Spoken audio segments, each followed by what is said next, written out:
नमस्कार दोस्तों, मैं आप सभी का दोस्त आनंद यादव। तो आज हम भूगोल के संसाधन और विकास टॉपिक पर चर्चा करेंगे। इससे जितने भी संबंधित क्वेश्चन जितने भी आएंगे उन सब पर भी हम चर्चा करेंगे, किस तरह से क्वेश्चन बन सकते हैं। ये भूगोल की पहली क्लास है और लगभग 2-3 क्लास और रहेंगी। उसमें आपको भूगोल से संबंधित जितने भी क्वेश्चन आते हैं वो सब बता दिए जाएंगे। ये क्लास विशेषता क्लास 10 वालों के लिए है। यूपी बोर्ड उनके परीक्षा में भूगोल आता है। सोशल साइंस में 4 पार्ट रहता है, तो 3-4 वीडियो मैं इसका बनाऊंगा भूगोल का, फिर 3-4 वीडियो इतिहास का, फिर अर्थशास्त्र का एक वीडियो रहेगा और एक वीडियो नागरिक शास्त्र का रहेगा। तो इन लगभग 8-10 वीडियो में मैं पूरी सोशल साइंस आपको समझा दूंगा। फिर बारी बारी से आपकी परीक्षा के लिए 1.5 महीना केवल बचा है। तो 1.5 महीने में साल भर आपने जितनी भी पढ़ाई नहीं की है या कुछ लोगों ने की भी है, तो मान लीजिए आपने साल भर पढ़ाई नहीं की है, केवल 1.5 महीने बचे हैं। अगर आप मेरे साथ मेहनत करते हैं तो मैं गारंटी देता हूं कि जिन जिन सब्जेक्ट को मैं पढ़ाऊंगा यहाँ पर, उनमें आप 70 नंबर में से 30 नंबर तो प्रैक्टिकल रहता है, 70 नंबर में से आप उनमें से कन्फर्म 60 प्लस लाने वाले हैं। अगर आप पूरा वीडियो देखते हैं तो, अगर नहीं देखते हैं तो मैं उसकी गारंटी नहीं लेता हूँ। तो चलिए टॉपिक शुरू करते हैं। तो आज की टॉपिक है संसाधन एवं विकास। ठीक, चर्चा कर लेते हैं संसाधन क्या होते हैं। संसाधन, अगर आप अपने चारों तरफ नज़र घुमाएंगे तो आपको बहुत ढेर सारी वस्तुएं दिखने को मिलेंगी। जैसे मेरे हाथ में देखिए, मार्कर है, बोर्ड है, ईंट है, ऊपर पर्दा है। और आप जब देखेंगे तो आपको जहाँ बैठे होंगे या सोए होंगे, कुर्सी होगी, टेबल होगा, पेड़ होंगे, पौधे होंगे, प्लास्टिक होगा, करकट होगा, जो कुछ भी आपको दिखाई देगा आपकी चारों तरफ, जिनका आप उपयोग करते हैं दैनिक जीवन में, वो सभी संसाधन है। देखिए यहाँ पर लिखा है, हमारे पर्यावरण में उपस्थित प्रत्येक वस्तु जो हमारी आवश्यकता की पूर्ति करती है। हमारे पर्यावरण में उपस्थित हमारे चारों तरफ जितनी भी वस्तुएं हैं जो हमारी आवश्यकता की पूर्ति करती है, वो संसाधन कहलाती है। संसाधन कहलाती है। अब आप अपने चारों तरफ जितनी भी वस्तुएं देख सकते हैं, निर्जीव हैं, सजीव हैं, सब आपके जीवन में उपयोगी ही हैं। और जो उपयोगी हैं, जिनकी आवश्यकता आपको है, वो संसाधन होते हैं। तो संसाधन आपको समझ में आ गया होगा। चाहे टेबल है, चाहे कुर्सी है, चाहे बोर्ड है, चाहे मार्कर है, चाहे ईंट है, चाहे पाथल है, चाहे करकट है, चाहे कपड़ा है, चाहे शर्ट, मतलब जो कुछ भी आपको चारों तरफ दिख रहा है आपके पर्यावरण में, पर्यावरण यानी आपके चारों तरफ जो आवरण है वही पर्यावरण है। तो आपके चारों तरफ उपस्थित जो भी वस्तुएं हैं संसाधन कहलाती हैं। ठीक, अब यहाँ पर अगला चीज है कि संसाधन प्रकृति का उपहार नहीं है, मानवीय क्रियाओं का परिणाम है। अच्छा, अगर यहाँ पर बोल रहा है कि अगर आपकी आवश्यकता की पूर्ति करती है, कोई भी वस्तु है, मान लीजिए आपके पर्यावरण में उपस्थित है कोई वस्तु और वो आपकी आवश्यकता की पूर्ति करती है, मान लीजिए भोजन है तो वो आपकी आवश्यकता की पूर्ति करता है, तो वो एक संसाधन है। अगर भोजन आपकी आवश्यकता की पूर्ति नहीं करता तो वो संसाधन नहीं रहता।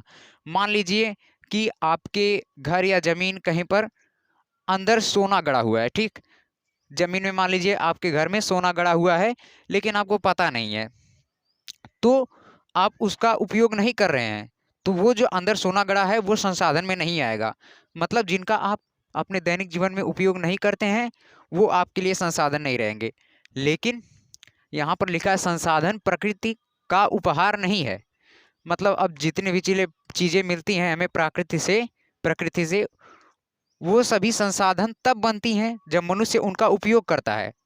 अगर मनुष्य उसका उपयोग ना करे तो वो संसाधन नहीं बनेंगी। ठीक, यहाँ पर बोल रहा है मानवीय क्रियाओं का परिणाम है। अगर मनुष्य इस पृथ्वी पर नहीं होता तो संसाधन टॉपिक ही नहीं रहता, बात खत्म।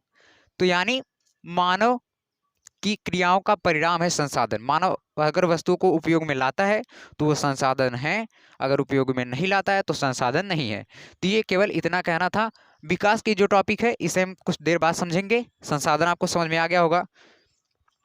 अब इसके बाद क्वेश्चन इस तरह से आपको पूछेगा। सबसे पहला क्वेश्चन यही रहेगा, दीर्घ उत्तरी के हिसाब से पढ़ेंगे आपको उसमें लघु उत्तरी भी मिल जाएगा। क्वेश्चन रहेगा संसाधन क्या है तथा संसाधनों का वर्गीकरण करें। ठीक, इस तरह से आपको क्वेश्चन पूछ देगा। तो संसाधन बता दिया ये है। अब इसका वर्गीकरण करेंगे तो पहला आएगा उत्पत्ति के आधार पर। उत्पत्ति के आधार पर सबसे पहले जब संसाधनों को वर्गीकृत किया गया तो उत्पत्ति के आधार पर वर्गीकृत किया गया, वो भी दो भागों में, एक सजीव एक निर्जीव। अब आप सजीव निर्जीव तो जानते ही होंगे, सजीव यानी जिसमें जीवन होता है, निर्जीव यानी जिसमें जीवन नहीं होता है। तो सजीव जो हो गया उसको बोलते हैं जैव संसाधन, निर्जीव जो हो गया उसको बोलते हैं अजैव संसाधन। तो उत्पत्ति के आधार पर दो संसाधन होते हैं, जैव संसाधन अजैव संसाधन। जैव संसाधन वे संसाधन होते हैं जिनमें जीवन पाया जाता है, जैसे जीव जंतु हो गए, पेड़ पौधे हो गए, पेड़ पौधे हो गए, जीव जंतु, इनमें जीवन पाया जाता है, तो ये जैव संसाधन हो गए। जीव जंतु में तो जानते हैं जीवन पाया जाता है, पेड़ पौधों में जीवन पाया जाता है, ये बताया था जगदीश चंद्र बसु ने, ठीक। अजैव संसाधन जिनमें जीवन नहीं पाया जाता यानी जो निर्जीव वस्तुएं होती हैं वो अजैव संसाधन में आती हैं। तो ये आपको समझ में आ गया होगा। उत्पत्ति के आधार पर पूछ लेगा कि उत्पत्ति के आधार पर संसाधन का वर्गीकरण करें, 2 नंबर का पूछ लेगा तो आपको ऐसे बता देना होगा कि संसाधन क्या है, पहले ये बताएंगे, फिर उसके बाद संसाधन को उत्पत्ति के आधार पर 2 भागों में बांटा गया है, जैव संसाधन अजैव संसाधन। जैव संसाधन जिनमें जीवन व्याप्त रहता है, जिनमें जीवन रहता है उन्हें जैव संसाधन कहते हैं, और जिन संसाधनों में जीवन नहीं रहता है यानी जो निर्जीव वस्तुएं होती हैं उन्हें अजैव संसाधन कहते हैं। दूसरी टॉपिक है समाप्यता के आधार पर। समाप्यता के आधार पर यानी समापन के आधार पर हमारे पर्यावरण में जो जो संसाधन उपलब्ध हैं कौन से उसमें समाप्त हो जाएंगे, कौन से भविष्य में हमेशा रहेंगे। यानी कुछ चीज़ें लिमिटेड होती हैं और कुछ चीज़ें अनलिमिटेड होती हैं, कुछ सीमित चीज़ें होती हैं और कुछ असीमित चीज़ें होती हैं। जैसे अनवीकरण योग्य अगर मैं बोलता हूँ तो आपको दिमाग में रखना है ये लिमिटेड होता है, यानी ये सीमित है, एक समय के बाद समाप्त हो जाएगा। और नवीकरण जब मैं बोलूँ तो आपको समझना है अनलिमिटेड, यानी ये कभी समाप्त नहीं होगा। चलिए समझ लेते हैं। समाप्यता के आधार पर यानी समापन के आधार पर नवीकरण योग्य संसाधन, अनवीकरण योग्य संसाधन। नवीकरण योग्य संसाधन ये असीमित है, यानी ये सीमित नहीं है, ये असीमित है। असीमित क्यों है? क्योंकि इनका पुनर्चक्रण किया जा सकता है। इन्हें दूसरा नाम बोलते हैं नवीकरण योग्य संसाधन को पुनः प्राप्ति योग्य संसाधन। पुनः प्राप्ति योग्य संसाधन क्यों बोलते हैं? जैसे जब तक सूर्य है तब तक हमें सौर ऊर्जा मिलेगी, जब तक हवा है तब तक हमें पवन ऊर्जा मिलेगी, जल है, वन है, ये जो है नवीकरण योग्य संसाधन के उदाहरण हैं। सौर ऊर्जा मैं बोल रहा हूँ तो आपको दिमाग में रखना है सोलर पैनल से जो बैटरी चार्ज होती है, फिर उसके बाद हर गांव में लगा रहता है सोलर पैनल वाली लाइट, तो सौर ऊर्जा सोलर पैनल से आप समझेंगे वही ऊर्जा है।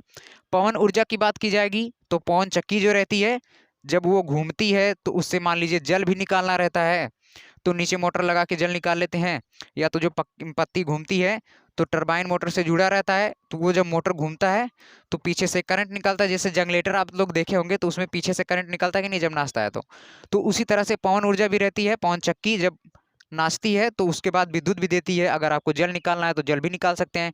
तो ये हो गया पवन चक्की यानी पवन ऊर्जा, ठीक।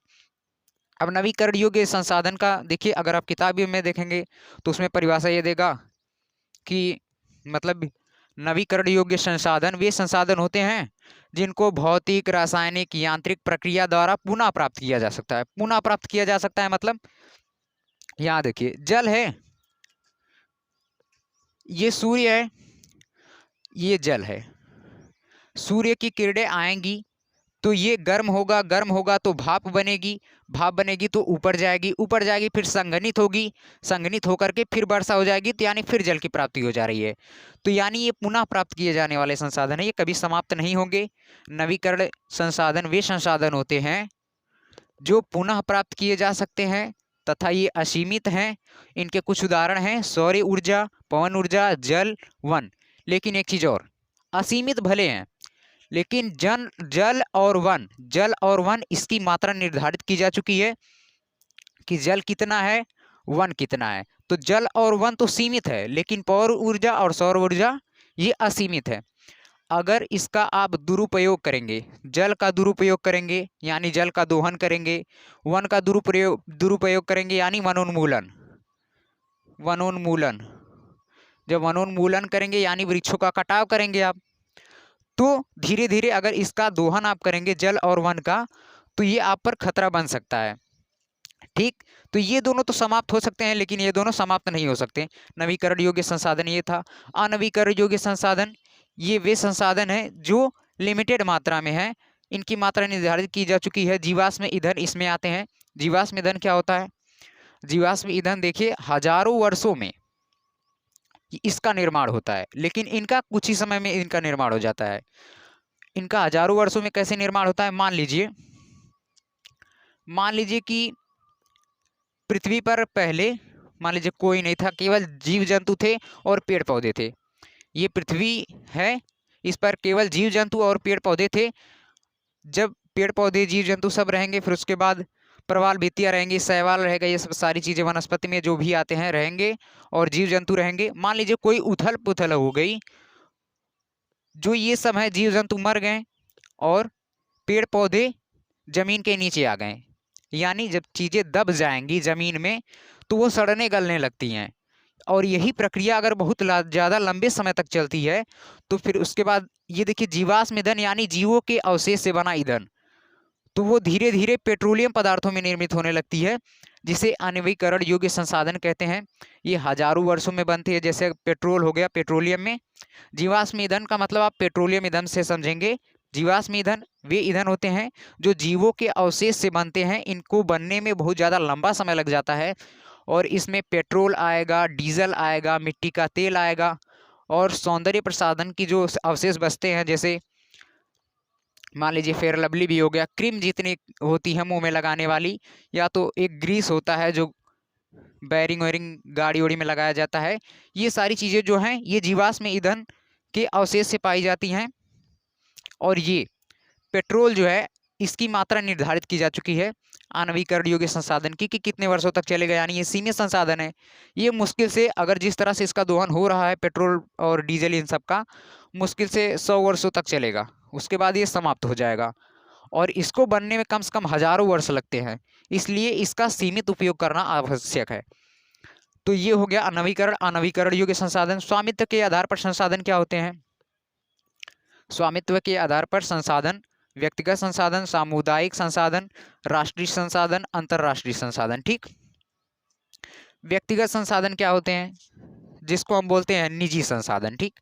निजी संसाधन मतलब जैसे हमारी कार हो गई, हमारी जमीन ही हो गई, और हमारा घर हो गया, मतलब जिसको हम बोल सकते हैं कि ये हमारा है।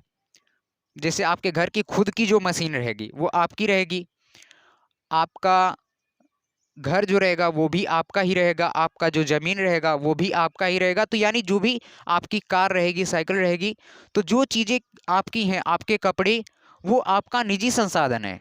निजी संसाधन यानी व्यक्तिगत संसाधन। स्वामित्व के आधार पर ये सभी संसाधन बांटे गए हैं। व्यक्तिगत संसाधन वे संसाधन होते हैं मतलब जिनका मतलब वो हमारे निजी संसाधन होते हैं, व्यक्तिगत संसाधन। ठीक।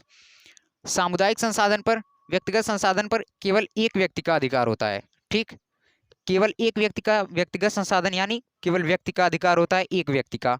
सामुदायिक यानी समुदाय का पूरा उस पर अधिकार रहेगा, पूरे समुदाय का उस पर अधिकार रहेगा। मतलब जैसे खेल का मैदान हो गया, पार्क हो गया, पिकनिक हो गया, सार्वजनिक स्थल हो गया, ये इन सब, और श्मशान भूमि हो गई, इन सब सारी चीज़ों पर पूरे समाज का अधिकार होता है, जिन्हें आप बोल सकते हैं कि ये सरकारी नलका है या ये सरकारी भूमि है, तो उस पर सबका अधिकार रहता है। जैसे खेल का मैदान हो गया, पार्क हो गया, सार्वजनिक स्थल हो गया, पूजा पाठ करने वाली चीज़ें जहाँ होती हैं, जैसे मंदिर हो गया, तो इन सब जगहों पर सामुदायिक संसाधन बोलेंगे इसे, क्योंकि इस पर पूरे समुदाय का अधिकार होता है। ये सामुदायिक संसाधन हो गया।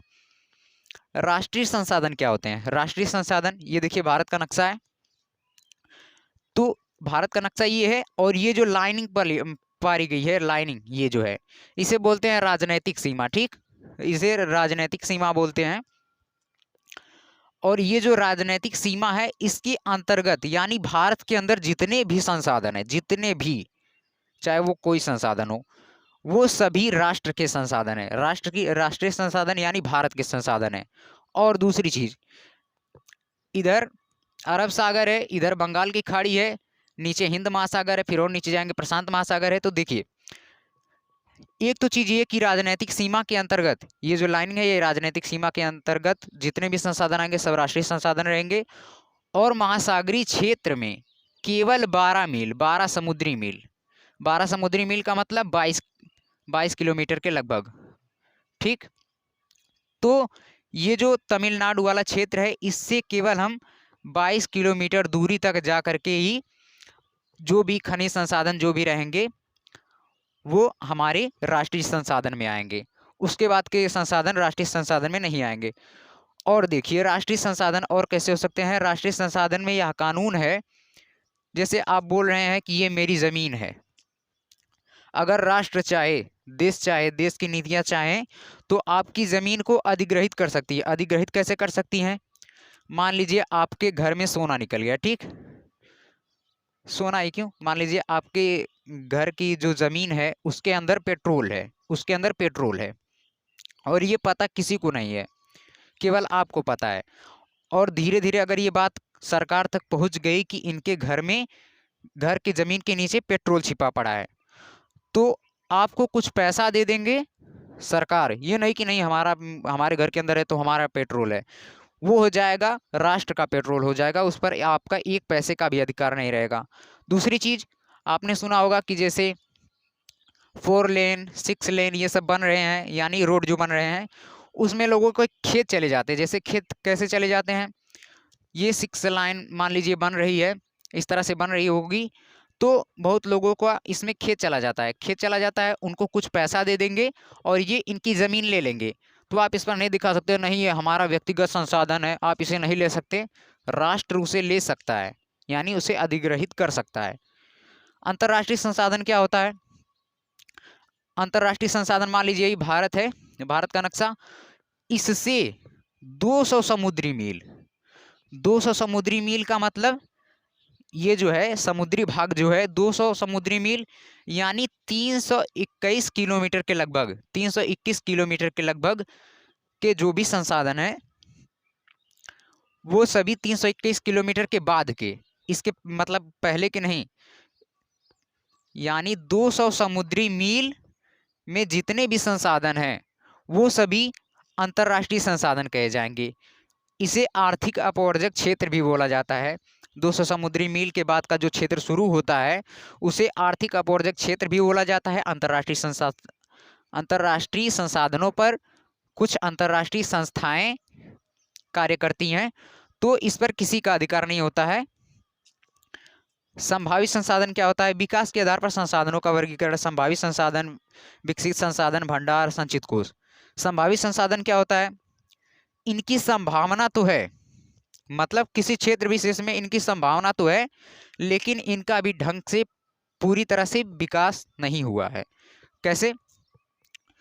अब देखेंगे आप तो जो गुजरात है, गुजरात का पश्चिमी क्षेत्र और राजस्थान का पश्चिमी क्षेत्र, वहाँ पर तापमान अधिक रहता है और हवाएं तेजी से चलती हैं। तापमान अधिक रहेगा तो सौर ऊर्जा का हम विकास कर सकते हैं, और हवा तेज चलती है तो पवन चक्की का विकास कर सकते हैं, यानी पवन ऊर्जा का। तो इन क्षेत्रों में सौर ऊर्जा और पवन ऊर्जा का विकास तो हो सकता है, हो सकता है, लेकिन अभी पूरी ठीक तरह से इसका विकास नहीं हुआ है, तो इसे बोलते हैं संभावित संसाधन, यानी संभव है लेकिन अभी उसका विकास नहीं हुआ है। विकसित संसाधन मतलब इनका विकास हो चुका है। जैसे मैं बताया ना कि अब पता कर लिया गया है कि पेट्रोल लगभग 100 सालों तक चलेगा, तो इनकी मात्रा भी निर्धारित की जा चुकी है कि पेट्रोलियम पदार्थ कब तक चलेंगे। तो पेट्रोलियम पदार्थ हो गया, पेट्रोलियम पदार्थ में कोयला हो गया, पेट्रोल हो गया, डीजल हो गया, मिट्टी का तेल हो गया, सौंदर्य प्रसाधन के कुछ वस्तुएं जिसमें मिलाई जाती हैं वो सब हो गया, तो ये सब पेट्रोलियम में आता है। तो ये विकसित संसाधन हो गया। भंडार क्या होता है? भंडार मतलब अब देखिए हाइड्रोजन बम आप सुने हैं? हाइड्रोजन बम का क्या होता है कि अगर हाइड्रोजन बम एक है, हाइड्रोजन बम अगर ये एक बार विस्फोट होगा तो दो टुकड़ों में टूटेगा, ठीक। अब ये दो टुकड़े जो है ये दो टुकड़ों में टूटेंगे, फिर ये दो टुकड़े ये दो टुकड़ों में। तो इसी तरह से हाइड्रोजन बम का विस्फोट होता है, और हाइड्रोजन बम में इतनी ज़्यादा ऊर्जा होती है, सूर्य इतना ज़्यादा क्यों चमकता है? उसमें प्रति सेकेंड, प्रति क्षण हमेशा करोड़ों हाइड्रोजन बम जैसे विस्फोट होते रहते हैं। तो यानी हाइड्रोजन ऊर्जा का स्रोत तो है। हमें पता है कि जल जल का सूत्र होता है H2O, यानी हाइड्रोजन के 2 अणु और ऑक्सीजन के 1 अणु से मिलकर बना है। तो हमारे पास हाइड्रोजन तो है, लेकिन अब हाइड्रोजन से हमें ऊर्जा कैसे प्राप्त करनी है, हमारे पास उतनी टेक्नोलॉजी नहीं है। तो ये अभी भंडार में है, शायद भविष्य में कभी ऐसा हो सकता है कि इससे हम ऊर्जा प्राप्त कर सकें। ठीक। संचित कोष क्या होता है? संचित कोष यानी अब जिस तरह से हम लोग जल का दुरुपयोग कर रहे हैं, वन का मतलब विनाश कर रहे हैं, तो आने वाली पीढ़ी के लिए तो दिक्कत होगा ही। जल हो गया, जल की बर्बादी करेंगे तो पानी के लिए तरसेंगे। अब यहाँ पर देखिए पानी का महत्व यहाँ पर समझिए। जैसे मैं बोला ना, ये गुजरात का जो पश्चिमी क्षेत्र है, सौराष्ट्र क्षेत्र बोलते हैं, यहाँ पर पानी के लिए लोग तरसते हैं, पानी के लिए। और हमारे यहाँ पानी की इस तरह बर्बादी हो रही है, एक बाल्टी पानी चाहिए तो उसे नलके से नहीं, पहले था कि कुओं से लोग निकालते थे, तब पानी का स्तर ठीक ठाक था। फिर उसके बाद नल से निकालने लगे, तब भी ठीक ठाक था। अब तो गर्मियों में नल छोड़ ही देते हैं, कन्फर्म छोड़ देते हैं। अब किसी को एक बाल्टी पानी निकालना होगा तो हाथ से ना चलाएंगे। कुछ लोग तो मोटर लगवा लिए हैं, कुछ लोग और 30 मार्का बनते हैं, समरसेबुल लगवा लिए हैं, एक लोटा पानी के लिए एक बाल्टी पानी का बर्बादी करते हैं। अभी आपको यहाँ पर जैसे देखिए, जो चीज़ें ज़्यादा हमारे पास हैं उनका हमें कीमत मतलब नहीं पता चलेगा, और जो चीज़ें हमारे पास नहीं है उनकी कीमत पता चलती है। अभी आपसे एक गिलास पेट्रोल गिर जाए, आपके घर वाले आपको 2-3 थप्पड़ मारेंगे, और अभी एक गिलास पानी गिर जाए, कुछ नहीं बोलेंगे। अब यही चीज़ आप देखिए सऊदी अरब में। सऊदी अरब को तेल का क्षेत्र कहा जाता है, वहाँ पर पेट्रोलियम पदार्थ बहुत ज़्यादा मिलते हैं। यानी वहाँ पर अगर कोई लड़का एक गिलास पेट्रोल गिरा देता है तो कोई कुछ नहीं बोलने वाला है, लेकिन अगर एक गिलास वहाँ पर कोई पानी गिरा दी, वहाँ पर पानी की बहुत कमी है सऊदी अरब में, तो आपको पटक के मारेंगे। तो इतना आपको ये समझ में आ गया, संचित कोष यानी भविष्य में बचा कर रखा गया है भावी पीढ़ियों के लिए, लेकिन इसका भी अभी दुरुपयोग बहुत ज़्यादा भारी मात्रा में हो रहा है। अब अगली टॉपिक डिस्कस करेंगे।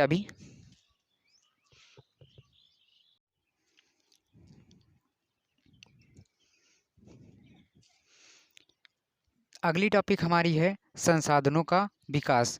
इसके पहले हम लोग संसाधन समझ चुके हैं, संसाधन क्या होता है, संसाधन का वर्गीकरण समझ चुके हैं। उसके बाद हम बताए थे कि फिर हम धीरे धीरे बताएंगे कि इसके आगे कौन कौन सी टॉपिक आएगी। तो ये है संसाधनों का विकास।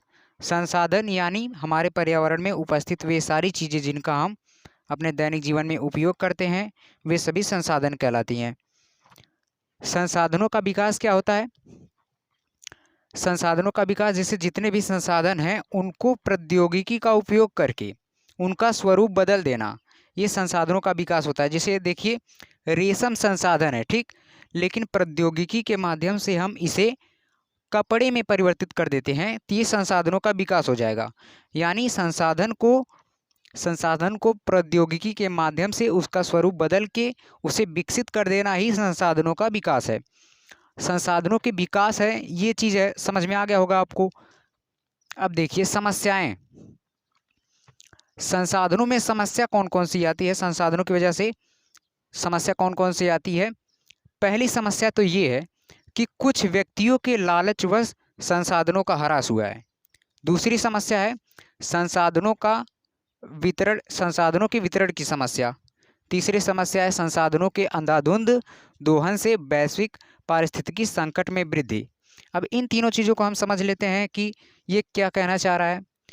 एक चीज़ बोल रहा है संसाधनों की समस्या में कुछ व्यक्तियों के लालच व संसाधनों का ह्रास। अब जैसे कुछ व्यक्तियों के लालच व संसाधनों का ह्रास मैं बताया था आपको कि लालच व, सब देखिए आप देख सकते हैं कि अगर किसी व्यक्ति के पास 10 वृक्ष हैं, उनमें से वो एक वृक्ष को कटवा देता है तो उसे कुछ पैसे मिल जाते हैं। जब उसे कुछ पैसे मिल जाएंगे तो वो चाहेगा कि मैं कुछ और वृक्षों को कटवाऊं। तो ये लालच व संसाधनों का ह्रास कर रहा है। ये चीज़ आपको समझ में आ गई। दूसरी चीज़, संसाधनों की वितरण की समस्या। संसाधनों की वितरण की भी समस्या बहुत ज़्यादा बड़ी मतलब जटिल समस्या है। अब जब देखिए संसाधनों की वितरण की समस्या की वजह से ही आज जो समाज है ये अमीर और गरीब दो भागों में बट गया है। समाज एक तो अमीर हो गया है एक पक्ष, और एक पक्ष गरीब। यानी जो अमीर हो गया वो अमीर ही होते चला गया, जो गरीब हुआ वो गरीब ही होते चला गया। संसाधनों की वितरण की समस्या बहुत बड़ी समस्या है। जिसके पास संसाधन की मात्रा अधिक हो गई वो अमीर हो गया। अगर वितरण की समस्या नहीं रहती, सबको समान रूप से वितरित किया गया होता, तो कोई अमीर नहीं रहता, कोई गरीब नहीं रहता, सबकी दशा सामान्य रहती, अच्छी रहती। लेकिन कुछ लोगों को संसाधन अधिक मात्रा में मिले, इसलिए वो अमीर हो गए, और कुछ लोगों को संसाधन मिले ही नहीं तो वो गरीब हो गए। तो इसकी वजह से समाज दो भागों में बट गया, अमीर और गरीब। अगली चीज है संसाधनों के अंधाधुंध दोहन से। अंधाधुंध दोहन से वैश्विक पारिस्थितिकी संकट में वृद्धि। वैश्विक पारिस्थितिकी संकट में वृद्धि। अब आप कहेंगे कि वैश्विक पारिस्थितिकी संकट क्या है? वैश्विक पारिस्थितिकी संकट में आएगा पर्यावरण प्रदूषण, भूमंडलीय तापन, ओजोन परत अवक्षय, भू निम्नीकरण। ठीक, अब इनको समझ लेते हैं। ये चीजें क्या है? पर्यावरण प्रदूषण। पर्यावरण प्रदूषण में जैसे वायु प्रदूषण हो गया, जल प्रदूषण हो गया, मृदा प्रदूषण हो गया, ध्वनि प्रदूषण हो गया। तो वायु प्रदूषण में कार, चिमनी और भट्ठे, कल कारखानों के जितने भी धुएं निकलते हैं, इन सभी के धुओं, और जो इस समय मान लीजिए ठंडी का समय है तो इस समय लोग देखता हूँ कि टायर जलाते हैं, कपड़े जलाते हैं, कहीं से प्लास्टिक मिल जाएगी उसे जला देंगे।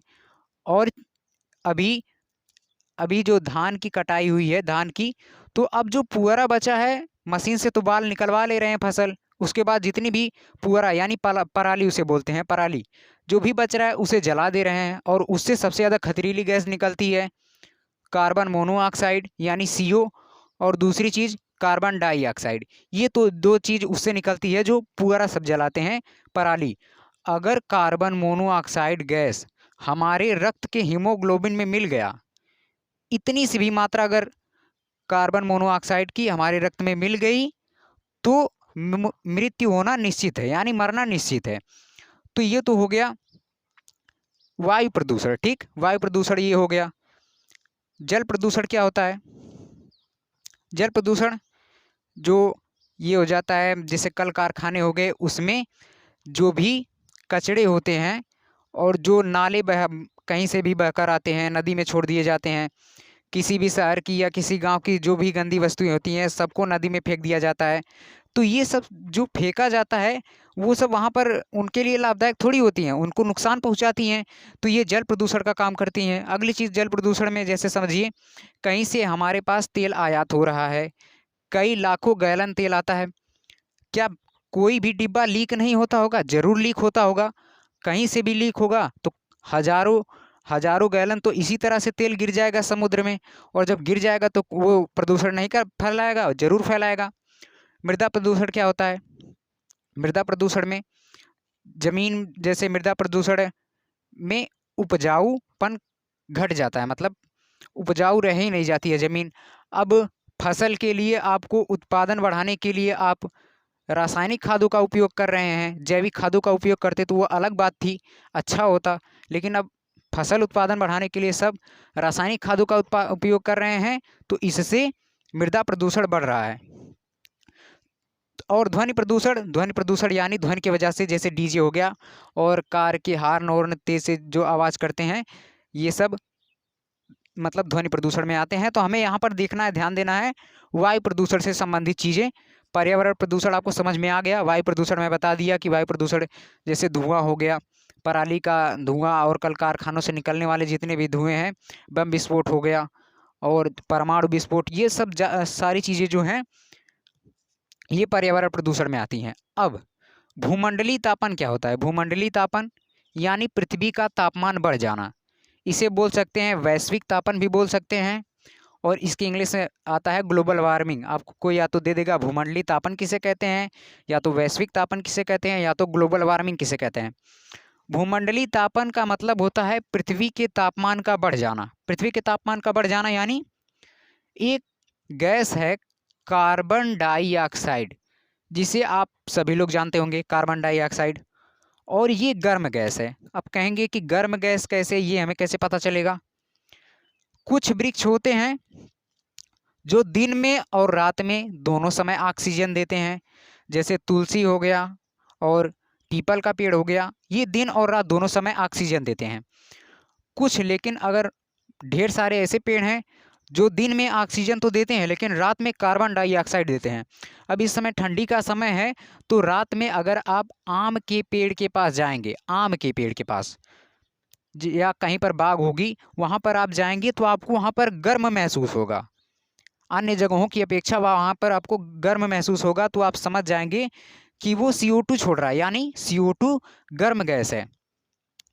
अब जब ये प्रदूषण हो रहा है तो मैं बताया प्रदूषण की वजह से वायु प्रदूषण में कार्बन मोनोऑक्साइड, कार्बन डाइऑक्साइड, ये सभी गैसें मतलब निकलती हैं। तो भूमंडलीय तापन यानी पृथ्वी का ताप बढ़ जाना।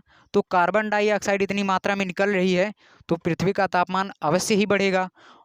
तो ये एक हो गया भूमंडलीय तापन का कारण। दूसरा हो गया कहीं कहीं पर जहाँ पर ठंडे प्रदेश हैं, ठंडे यानी ध्रुवीय प्रदेश जो होते हैं, जहाँ भी ठंडे प्रदेश हैं वहाँ पर कृषि के लिए शीशे के फार्म बनाए जाते हैं, यानी शीशे के घर बनाए जाएंगे, इसके अंदर खेती की जाएगी।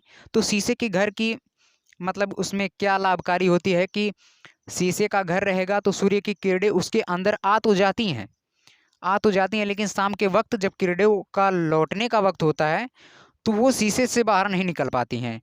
तो जो किरणें उस शीशे के अंदर आई पारदर्शी होकर के, लेकिन फिर वो निकल नहीं पाई, तो इससे भी तापमान बढ़ जाता है। तो ठंडे प्रदेशों में लोग गर्म चीज़ों का उत्पादन कर लेते हैं शीशे की वजह से, इससे भी भूमंडलीय तापन यानी पृथ्वी का ताप बढ़ता है। तो ये भूमंडलीय तापन हो गया। ओजोन परत अवक्षय, ओजोन परत अवक्षय ही वायु प्रदूषण से होता है। ओजोन परत क्या होता है? पहली चीज़ तो हम आपको बता देते हैं वायुमंडल में कौन कौन सी परतें होती हैं। ओजोन परत का नाम अब आ गया, तो कौन कौन मंडल होते हैं उसमें कौन सी परतें होती हैं। तो यहाँ पर समझिए, सबसे जो निचली परत है वायुमंडल की वो है क्षोभ मंडल, क्षोभ मंडल। इसके बाद जो परत आती है समताप मंडल, समताप मंडल, मध्य मंडल,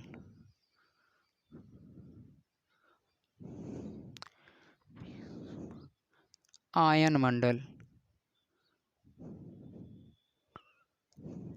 बहिर्मंडल, बहिर्मंडल या वायुमंडल। ठीक। अब ये जो ओजोन परत की मैं जिसकी बात कर रहा हूँ ये पाया जाता है समताप मंडल में। समताप मंडल में ओजोन परत पाई जाती है। ओजोन परत जो है ऑक्सीजन के 3 अणुओं से मिलकर बनी होती है, ऑक्सीजन के 3 अणुओं से मिलकर बनी होती है। तो आप समझेंगे कि ये ओजोन की यहाँ पर बात की जा रही है। सूर्य से आने वाली जो पराबैंगनी किरणें होती हैं, जो भी हानिकारक किरणें होती हैं, उनसे हमारी रक्षा ओजोन परत करती है। लेकिन वायु प्रदूषण के कारण ओजोन परत को बहुत ज़्यादा क्षति पहुंची है वायु प्रदूषण के कारण। तो ये जो ओजोन परत की लेयर थी ये पतली हो गई है, यानी इसका क्षरण हो गया है, इसी को बोलते हैं ओजोन परत अवक्षय। भूनिम्नीकरण का मतलब क्या है? भूनिम्नीकरण का इतना सीधा सा मतलब है, भू मतलब पृथ्वी, निम्नीकरण मतलब उसका उपजाऊपन कम हो जाना, यानी भूमि का उपजाऊपन कम हो जाना, ये भू निम्नीकरण है। ये चीज़ें हो गई समस्याएं संसाधनों की। अगली चीज़ है सतत पोषणी विकास। क्या है सतत पोषणी विकास? समझिए, सतत पोषणी विकास में जो भी आप विकास करें, पहली चीज़ तो उसमें पर्यावरण को बिल्कुल हानि ही नहीं पहुंचानी है। हानि बिल्कुल भी पर्यावरण को हानि नहीं पहुंचाना है, आप जिस तरह से भी विकास करें। दूसरी चीज़, जो भावी पीढ़ियां हैं यानी जो आने वाली पीढ़ियां होंगी, भविष्य में जो पीढ़ियां आएंगी उनके लिए भी संसाधनों को बचा के रखना है और पर्यावरण का विनाश नहीं करना है। उसके बाद उसके बाद विकास करना है, यानी पर्यावरण को बिना हानि पहुंचाए भावी पीढ़ियों के अधिकारों को संरक्षित करके विकास करना सतत पोषणी विकास कहलाता है। जब आप अर्थशास्त्र पढ़ेंगे तो इसका केवल नाम बदल जाएगा, वहाँ पर हो जाएगा धारणीय विकास। धारणीय विकास का सेम यही मतलब है कि सतत पोषणी विकास को धारणीय विकास कहते हैं, सीधा सीधा मतलब। अगली चीज़ है रियो डी जेनेरो पृथ्वी सम्मेलन 1992। आपसे ये पूछ सकता है रियो डी जेनेरो सम्मेलन क्या है या पृथ्वी सम्मेलन क्या है। अगली चीज पूछ सकता है कि एजेंडा 21 क्या है, यानी एजेंडा 21 क्या है।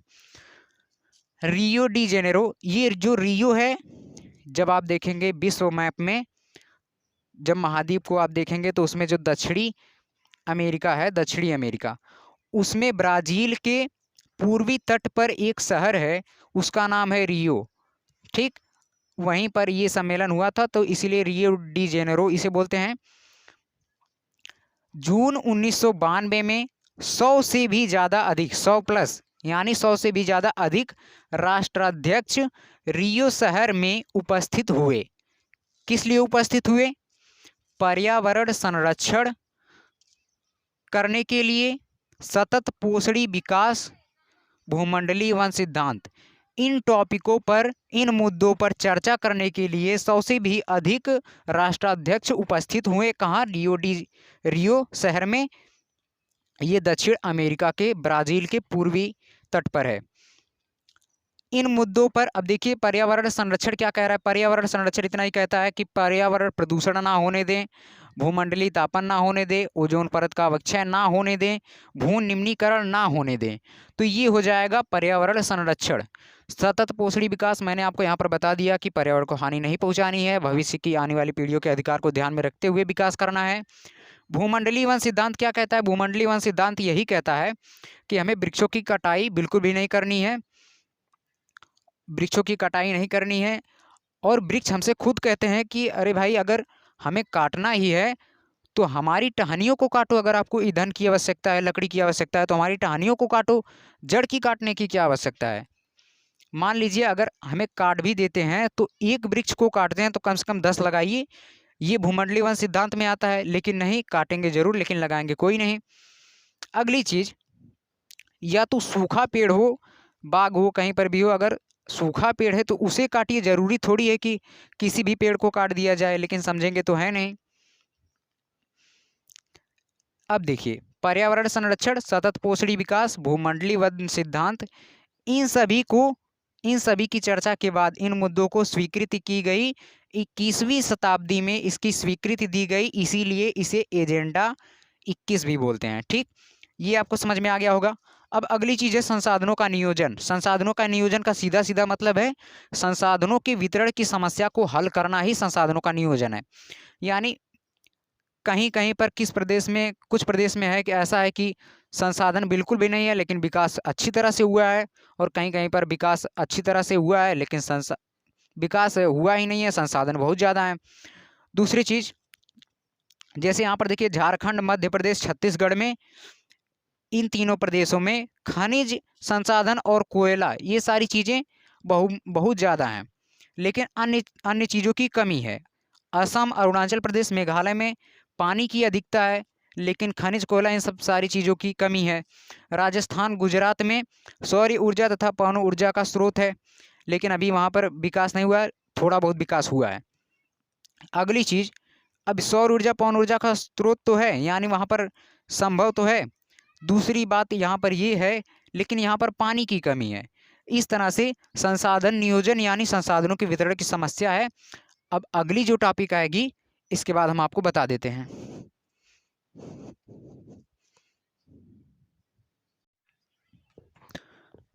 नमस्कार दोस्तों, मैं आप सभी का दोस्त आनंद यादव। तो आज हम जहाँ से हमारी टॉपिक बची थी वहीं से हम शुरू करेंगे।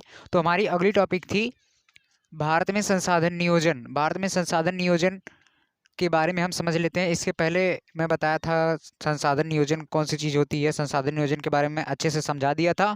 तो अगली टॉपिक हमारी थी भारत में संसाधन नियोजन। ठीक, भारत में संसाधन नियोजन की 3 चीज़ें इसमें हमें समझना है कि किस तरह से संसाधन का नियोजन करना होता है। पहली चीज़ तो मैं थोड़ा सा समझा देता हूँ, पीछे जो बताया था, कुछ लोगों को याद होगा, कुछ लोगों को नहीं याद होगा। संसाधन नियोजन, पहली चीज़ तो ये, संसाधन भारत में है लेकिन उसकी अनिश्चितता की वजह से कुछ लोगों के हाथ में ज़्यादा संसाधन हो जाते हैं, कुछ लोगों के हाथ में कम संसाधन की प्राप्ति होती है। तो जो संसाधनों के धनी होते हैं वो अमीर हो जाते हैं, जिनके पास संसाधन नहीं होते हैं वो गरीब हो जाते हैं। तो यानी संसाधनों की वितरण की समस्या को हल करने के लिए, संसाधनों की वितरण की समस्या को हल करने के लिए यानी संसाधन इस तरह से वितरित किया जाए कि ना कोई गरीब हो ना कोई अमीर हो, सबकी स्थिति सही हो। तो संसाधनों के वितरण की समस्या को हल करने के लिए संसाधन नियोजन प्रक्रिया लाई गई है। और भारत में संसाधन नियोजन किस प्रकार से किया जा सकता है, जैसे कुछ राज्य हुए तो उनमें कुछ में खनिज संसाधनों की मात्रा ज़्यादा है, तो कुछ में पानी की मात्रा ज़्यादा है, अन्य संसाधनों की कम मात्रा है। तो एक प्रदेश से दूसरे प्रदेश में आयात निर्यात करना, आवागमन चीज़ों का, संसाधनों का, मतलब भारत में संसाधन नियोजन किस तरह से कर सकते हैं। पहली चीज़ तो हम देश के विभिन्न प्रदेशों में संसाधनों की पहचान करके तालिका बनाएं या बनाना। इसमें ये देखना है कि जितने भी, मान लीजिए इस वक्त वर्तमान में जितने भी राज्य हैं, उन सभी राज्यों में पता करें कि किस किस राज्य में कौन कौन से संसाधन पाए जाते हैं, कौन कौन से खनिज तत्व पाए जाते हैं, और बाकी सारी चीज़ें कौन कौन सी पाए जाती हैं, संसाधन, वो सब पहले पता करके तालिका बनाएंगे। एक तरफ लिखेंगे सभी राज्य के नाम यानी प्रदेश के नाम, उसके बाद उसमें पाए जाने वाले संसाधनों के नाम, फिर उसके बाद लिखेंगे उसमें किस संसाधनों की कमी है।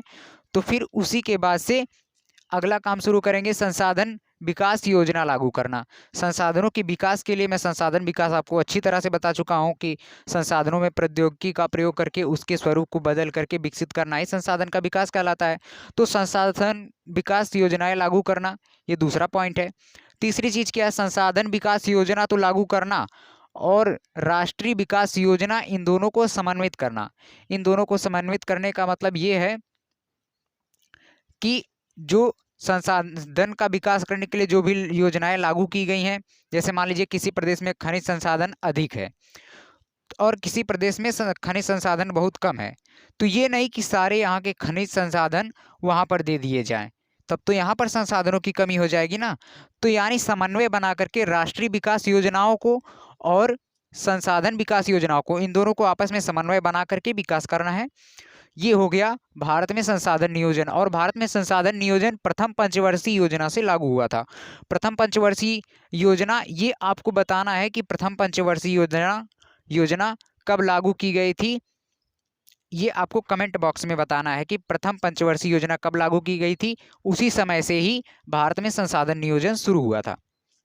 अब अगली चीज है संसाधन का संरक्षण। मैं आपको बता दिया हूँ, पिछले कुछ समय पहले बताया हूँ कि पर्यावरण संरक्षण, अगर आप पर्यावरण संरक्षण करते हैं तो पर्यावरण में जितनी भी चीज़ें हैं, वस्तुएं हैं, सब संसाधन हैं, तो यानी उसका भी संरक्षण करते हैं।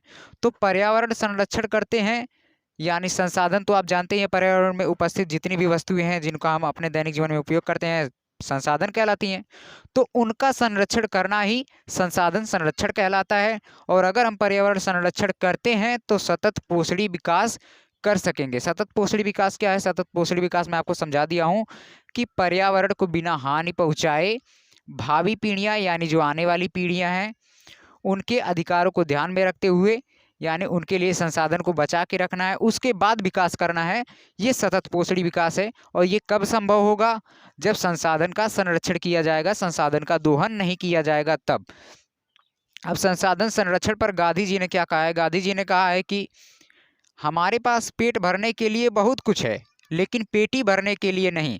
देखिए, हमारे पास पेट भरने के लिए बहुत है लेकिन पेटी भरने के लिए नहीं। गांधी जी के इस कथन का क्या मतलब है? पेटी भरने के लिए नहीं, यानी हमारे पास संसाधन की इतनी मात्रा है कि हम उससे संतुलन बनाए रख सकते हैं, अपनी स्थिति अच्छी रख सकते हैं, लेकिन कुछ लोगों के लालचवश संसाधन का ह्रास होते चला जा रहा है। पेटी भरने का यहाँ से तात्पर्य है लालच का तात्पर्य है, यानी हमारे पास पेट भरने के लिए बहुत कुछ है, संसाधन तो हमारे पास है, लेकिन पेटी भरने के लिए, अब जैसे आप कोई पेड़ है, सूखा पेड़ है या हरा ही पेड़ है, अगर आपको, जैसे कुछ लोग रहेंगे तो आवश्यकता के हिसाब से ही रहता है, काटते हैं लोग। कुछ लोगों के पास ईंधन नहीं रहती है तो ईंधन की वजह से काटते हैं, और कुछ लोग लालच की वजह से उसको काट करके ईंधन में प्रयोग ना ला करके उसे कहीं पर बेच देते हैं, जैसे पेड़ों को काट करके भिजवा देंगे, बेच देंगे, तो ये हो जाएगा, यानी पेटी भरने का काम कर रहे हैं, लालच वाला काम कर रहे हैं। तो इससे संसाधनों का ह्रास हो रहा है, पर्यावरण प्रदूषण भी बढ़ेगा, फिर उसके बाद मृदा क्षरण भी होगा, यानी वृक्षों का कटाव करने से बहुत सारी जो चीज़ें हैं वो हमारे लिए हानिकारक हैं। भू संसाधन, भू संसाधन, सीमित संसाधन, यहाँ पर देखिए समझते हैं भू संसाधन क्या होता है। भू संसाधन, जैसे आपको घर बनाना है तो भी आपको भूमि की आवश्यकता पड़ेगी, और अगर आपको जमीन में कुछ भी चीज़ें जैसे उद्योग स्थापित करना है तो भी आपको भू संसाधन की आवश्यकता पड़ेगी। घर बनाना है तब भी आपको जमीन पर चलना है, तब भी खेती करना है, तब भी, यानी कृषि के बिना हम कुछ भी नहीं कर सकते। तो भू संसाधन हमारे लिए महत्वपूर्ण है। सीमित संसाधन, कह रहा है ये कि भू संसाधन सीमित है। जनसंख्या जिस प्रकार से बढ़ रही है, ये तो नहीं है कि जनसंख्या का इतना ज़्यादा बढ़ाव हो रहा है तो भूमि भी बढ़ेगी। भूमि सीमित है, भूमि सीमित है। और इसमें दूसरी चीज़ ये है कि कपड़ा, रोटी, मकान, जो हमारी मूलभूत आवश्यकता है, बोलते हैं कपड़ा, रोटी, मकान, ये तीनों चीज़ भी भूमि से ही मिलती है हमें। कपड़ा किस तरह मिलता है? कपास की खेती करेंगे भूमि से ही, उसके बाद हमें कपड़ा मिलेगा। रोटी यानी भोजन, रोटी किससे बनती है? गेहूं से बनती है। गेहूं की खेती के बाद, फसल के बाद गेहूं बनेगा, फिर उसका आटा बनेगा, तब जाके रोटी बनेगी। मकान, मकान में ईंटों की आवश्यकता पड़ती है। ईंट किससे बनती है? मिट्टी से बनती है। तो यानी भू संसाधन हमारी मूल आवश्यकताओं के लिए भी है और बाकी सारी चीज़ों के लिए भी है। तो इसका संरक्षण अत्यंत आवश्यक है। ठीक। भारत की भूमि उच्चावच है तथा भारत का भौगोलिक क्षेत्रफल 32.8 लाख वर्ग किलोमीटर है। ये आपसे पूछा जा सकता है कि भारत का भौगोलिक क्षेत्रफल निम्न में से है, तो उसमें एक ऑप्शन रहेगा 32.8 लाख वर्ग किलोमीटर। ये आपको ध्यान में रखना है। और देखिए उच्चावच का क्या मतलब होता है? जैसे भूमि का उथलापन और निचलापन, यानी कहीं पर भूमि ऊबड़ खाबड़ जो बोलते हैं उसी को बोलते हैं उच्चावच। यानी जो हमारी भारत की भूमि है, एक तो मैदानी भूमि है, दूसरा पर्वतीय भूमि है, तीसरा पठारी भूमि है। ठीक।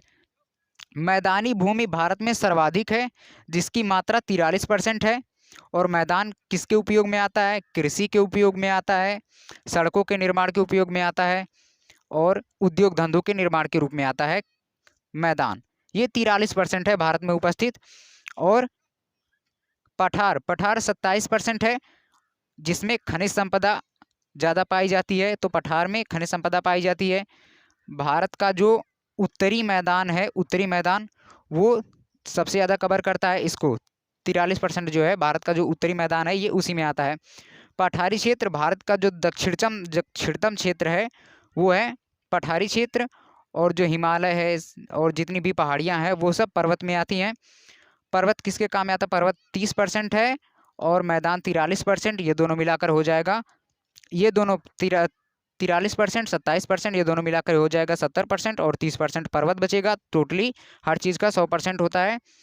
तो पर्वत पर्यटन के लिए, पर्यटन यानी किसी भी दूर से आते हैं लोग, चाहे कोई अन्य देश हुआ, चाहे कुछ भी हुआ, मान लीजिए कोई अच्छी चीज़ है उसे देखने के लिए आते हैं। जैसे लाल किला हो गया, उसे देखने के लिए लोग बाहर से भी आते हैं, विदेश से भी आते हैं। तो देखने के लिए ये सब चीज़ें जो आकर्षित करती हैं उन्हें पर्यटन स्थल बोलते हैं। तो पर्वत आकर्षक होते ही हैं, तो ये पर्यटन स्थल के लिए भी जाने जाते हैं। और बारहमासी नदियाँ जो हमेशा वर्ष भर भरी रहती हैं, इसके लिए जाना जाता है। तो ये चीज़ हो गया। और भूमि में आपको समझा दिया भू संसाधन क्या है। भूमि पृथ्वी के जो ऊपरी सतह है, जिसे आप भूपर्पटी कहते हैं, वही भूमि है। ठीक। भूमि में कृषि भी होती है और कुछ भूमियाँ पड़ती भी रहती हैं, कुछ भूमियाँ ऊबड़ खाबड़ भी हैं। तो इसे समझ लेते हैं।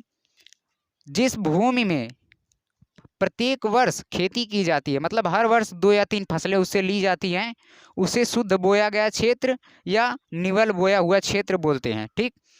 दूसरी चीज, वर्तमान परती भूमि किसे बोलते हैं? वर्तमान परती भूमि यानी जिसमें 1 वर्ष से खेती ना हुई हो, ये हो गया वर्तमान परती भूमि। पुरातन परती भूमि में 5 वर्षों से भी खेती नहीं हुई है।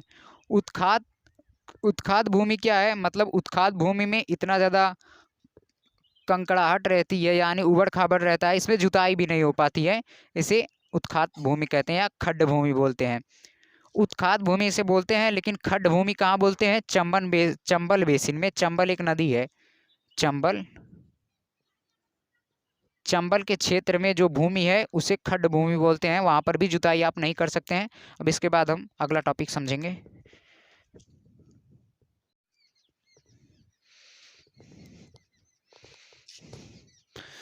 अब समझ लेते हैं भूमि का निम्नीकरण और भूमि अपरदन क्या होता है।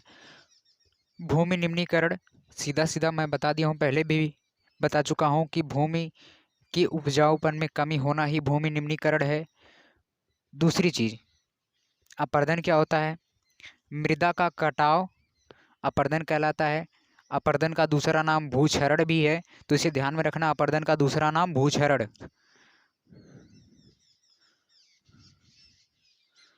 भूक्षरण यानी भूमि का कटाव या मृदा का कटाव। मृदा मतलब मिट्टी। भूमि निम्नीकरण क्या है? भूमि के उपजाऊपन में कमी होना भूमि निम्नीकरण है। और भूमि निम्नीकरण किन किन वजहों से होती है? अत्यधिक खनन की वजह से। खनन की वजह से यानी किसी भी खनिज की अगर खुदाई होती है, जो पृथ्वी के अंदर खनिज है, चाहे कोयला है, चाहे लौह अयस्क हैं, चाहे मैग्नीज है, ये सब खनिज संपदा होती हैं, तो इनकी खुदाई करना ही खनन कहलाता है। और खनन की वजह से भूमि निम्नीकरण होता है। वनोन्मूलन क्या होता है? वृक्षों का कटाव। वृक्षों का कटाव वनोन्मूलन कहलाता है। अत्यधिक वनोन्मूलन की वजह से भूमि निम्नीकरण होता है। अत्यधिक पशुचारण की वजह से भी भूमि निम्नीकरण होता है। अत्यधिक पशुचारण की वजह से का तात्पर्य ये है कि जब ज़्यादा से ज़्यादा पशु को खेत में चराएंगे तो उनकी जो खुरें होती हैं, खुर यानी उनके जो पशुओं के पैर होते हैं, वो बार बार ज़मीन में धंसेंगे, तो फिर उसके बाद वो धीरे धीरे कटाव होने लगेगा उसका। ज़्यादा से ज़्यादा बहुत इतना ही ज़मीन, इतना ही क्षेत्र ज़मीन का जो गहरा होता है उतना ही उपजाऊ रहता है। इसके नीचे का क्षेत्र उपजाऊ नहीं रहता है। तो इतना तो जो पशु की खुर होती है, जो पशु का गोड़ होता है, निचला वाला हिस्सा जो होता है, इस तरह से रहता है ऐसे करके। तो इसी से मृदा का कटाव होता है, इसी वाले हिस्से से मृदा का कटाव होता है।